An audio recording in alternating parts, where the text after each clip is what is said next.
food for me. There is one story I mean, I couldn't make the food associated with it, but it's like a very short story, not even a story, just an anecdote.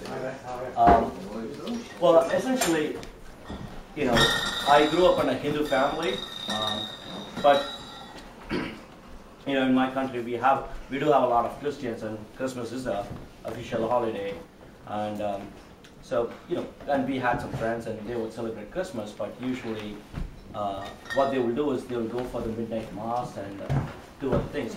So we never really got to know what people did at Christmas. But you know, we decided it was a holiday and it was a festival. So we were all little kids. I think I was like probably 5th grade or something, and my sisters were like 3rd grade. So my mom decided, you know, we got to celebrate Christmas, and they used to hang the Star of David at everyone's house. So I think we got a Star of David for our house. I mean, I don't know if it was a specific sect or whatever, you know, we did that. And then we're like, okay, so we done that, and what do? Now, usually for the other Hindu festivals, like the religious festivals, there would be something sweet or like any other savory, or like a bunch of, usually because it's a Indian thing, it won't be a single savory that will cook. Like for example, in a religious holiday, we'll probably cook like half a dozen or a dozen sweetmeats and other savory. So we figured, okay, what do? And we didn't have a clue, and we just said, okay, we decided to do a little bit of deduction. I don't know who really came up with it. It's like, okay, what is Christmas? Christmas is essentially the birth of Jesus Christ. So what do we do for that? We decided we'll bake a cake. Happy birthday! So yeah, we don't really have an oven, so like none of the ovens back home. We don't have any, none of kitchens back home have any oven. So, but my mom kind of improvised it with, you know, put a pan, filled it with sand so that they heat lentil, and then we made a pretty basic cake, and I think we iced something. I'm not too sure. Happy birthday, Jesus, Merry Christmas. And then we ate it. And the good thing was, I think, we continued doing that at least for another 5-6 years. I think. Wow. Would you put more candles on it every year? I think we put one candle. 2007. Yeah. Just gotta wait for him to come by and blow it out. That's tough to blow out. Yeah, the Jews are still waiting. One hurricane. Anyway, that's my story. Yay! So, somebody in my neighborhood at home did that also, like, and they still do it. Their kids are all grown up and everything. They still hold a birthday party on Christmas Eve. Nice. Jesus' birthday cake. Deduction, Yeah, exactly. Yeah. You knew exactly what you were doing. So I was disappointed because later on I was reading the Bible and some excerpts in it, and someone disputed that Christmas was not really Jesus Christ's birthday. Yeah, it's probably in the summer. They do it so that they could compete with the pagan holodays. Yeah. I figured as much, but it replaces kind of like, oh a play. damn, all these years we celebrated it. It wasn't true. It's all Coca-Cola's fault. Yeah. I think it replaces the Yule time holiday. To be safe, you need to have cake every day. Baby Jesus cries when you don't eat cake. Nice. Okay, so I brought some Swiss cheese, which is something really related to Switzerland.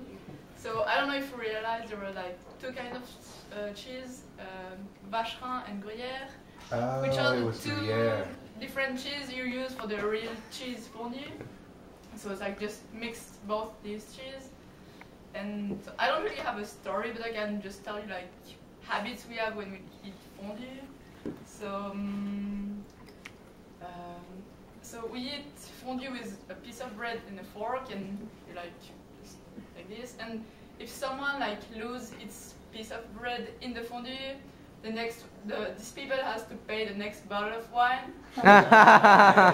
Nice. So if you're in a restaurant, you could have to drink quite a lot of bottles, but it's a piece of bread. Nice. Another habit, it's like when you have eaten kind of middle of the fondue, you put your piece of bread in like strong alcohol, and so the bread is like full of alcohol. Then you stir it in the cheese, and then you eat, and that that's an habit we have. Sounds good. It is good, yeah.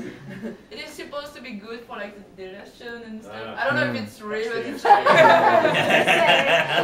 The doctor prescribed. Well, no, it's more like I'm dipping highly alcoholic, I'm dipping in lots of alcohol. It's like, yeah, it's good for you. It's okay. It's good for you. Got all everything. right. Does the cheese ever stretch from your mouth? Yeah, what do you do? What's the protocol it there? happens, yeah. You fit well That in is the first Switzerland. Nice. And at the end of the fondue, if you are still hungry, you can ask the waitress that she brings an egg, and you can like put an egg in the fondue and then mix with the rest of the cheese. And you have to be really hungry because then it's getting really a heavy meal, and so it's really if you're still hungry at the end, so you put an egg and Is it a raw egg that you cook in it, or a cooked egg that you drop in? a raw egg, and then you cook it with the cheese and. Oh, Oh, I didn't know like that. a quiche. Sounds delicious. Yeah. It's like instant quiche. My favorite Swiss breakfast.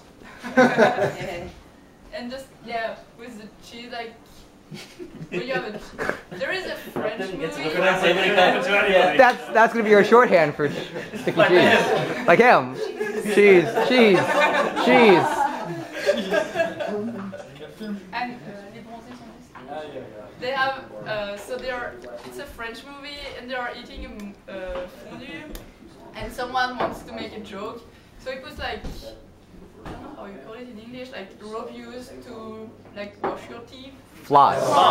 Yeah, so he puts this in the fondue because he wants to make people like as if it was cheese and